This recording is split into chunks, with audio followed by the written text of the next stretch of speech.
Hi friends, welcome back to Lex Maxia channel. ఈరోజు మనం చాలా టేస్టీగా చిన్న పొటల్స్తోని ఫ్రైని ఎలా ప్రిపేర్ చేసుకోవాలో చూసుకుందాం. దాని కాంబినేషన్ బంగాళాదుంప చాలా బాగుంటుంది. ఇలా అయితే ట్రై చేయండి. ముందుగా నా ఛానల్ని ఎవరైతే సబ్స్క్రైబ్ చేసుకోలేదో సబ్స్క్రైబ్ చేసుకోండి. దాని పక్కన బెల్ ఐకాన్ని టచ్ చేయండి. దీని ద్వారా నా నోటిఫికేషన్స్ అన్నీ మీకు చేరుతాయి. ఓకేనా ఫ్రెండ్స్? ముందుగా మనం పొటల్స్ని బాగా కడిగి పెట్టుకోవాలి. అలాగే బంగాళదుంపలను కూడా బాగా కడిగి పెట్టుకోవాలి. ఉల్లిపాయ ముక్కలను కూడా బాగా కడిగి పెట్టుకోవాలి. ఉల్లిపాయ ముక్కలు ఇప్పుడు వస్తేనే అదొక బ్లాక్గా అయితే వస్తున్నాయి. ముందు కడిగి పెట్టించుకుంటేనే మంచిది, లేకపోతే లేనిపోనివన్నీ. ఓకేనా ఫ్రెండ్స్?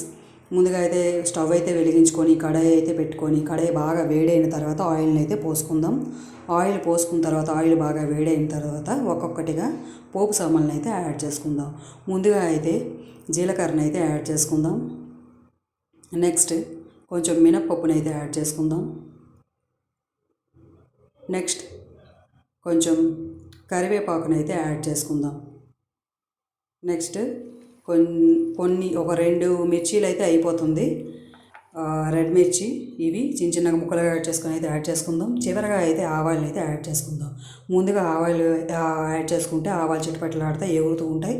ఆ ఛాన్స్ అయితే మనం ఇవ్వకుండా ఇవన్నీ యాడ్ చేసిన తర్వాత చివరికి ఆవాలని ఎప్పుడైనా యాడ్ చేసుకోండి. ఇది ఒక టిప్ అండి. ఓకేనా ఫ్రెండ్స్?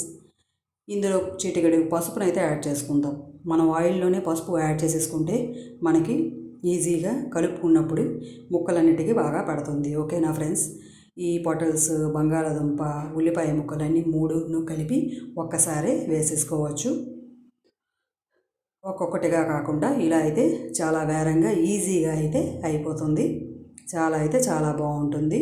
ఇలా పొటల్స్ని నిలువుగా కట్ చేసుకుంటే బాగా వేగుతాయి. తినడానికి చాలా సదుపాయంగా ఉంటుంది, బాగుంటుంది. చిప్స్లా అయితే అవుతాయి. నెక్స్ట్ బంగాళాదుంప కూడా నిలువుగా మనం కట్ చేసి ఇలా వేసుకోవాలి. మనం ఉల్లిపాయ ముక్కని ముందుగానే వేయించుకోకుండా ఇలా ముక్కలతోనే ఉల్లిపాయ ముక్కలు వేసేస్తే మనకి వేపుడు చాలా రుచిగా అయితే వస్తుందండి. ఇలా ట్రై చేయండి. చూస్తున్నారు కదా, అందులో వాటర్ కంటెంటే చాలు. మనం వేరేగా వాటర్ అయితే వేపుడులో వేయం కదా, ఆ వాటర్లోనే అలాగా ఆ ముక్కలన్నీ వేగి బాగా అయితే రుచిగా అయితే వస్తాయి. చూస్తున్నారు కదా, బాగా వేగిపోయాయి. చూసారా ఫ్రెండ్స్?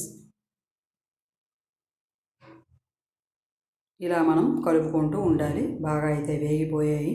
చాలా ఈజీ ప్రాసెస్, వేరం అయితే అయిపోయింది.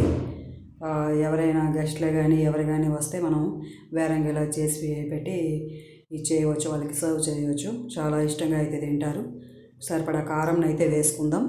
కారం వేసి ఇలా చివరిలో ఇలా మనం కలుపుకుందాం. ఆ కారం అంతా ముక్కలకు పెట్టేలా. చూస్తున్నారు కదా, వేపుడైతే రెడీ అయిపోయింది. మీకు ఈ వీడియో కనుక నచ్చినట్లయితే నా వీడియోని లైక్ చేయండి, షేర్ చేయండి. నా ఛానల్ని సబ్స్క్రైబ్ చేసుకోవడం మాత్రం మర్చిపోవద్దు. ఓకేనా ఫ్రెండ్స్? మీకు నచ్చిందని అనుకుంటాను. ట్రై చేస్తారా ఇలా? ఇంకో కొత్త రెసిపీతో మీ ముందు ఉంటాను. నేను మీ Lakshmi Akshaya channel. Thanks for watching. ఉంటాను. Bye friends.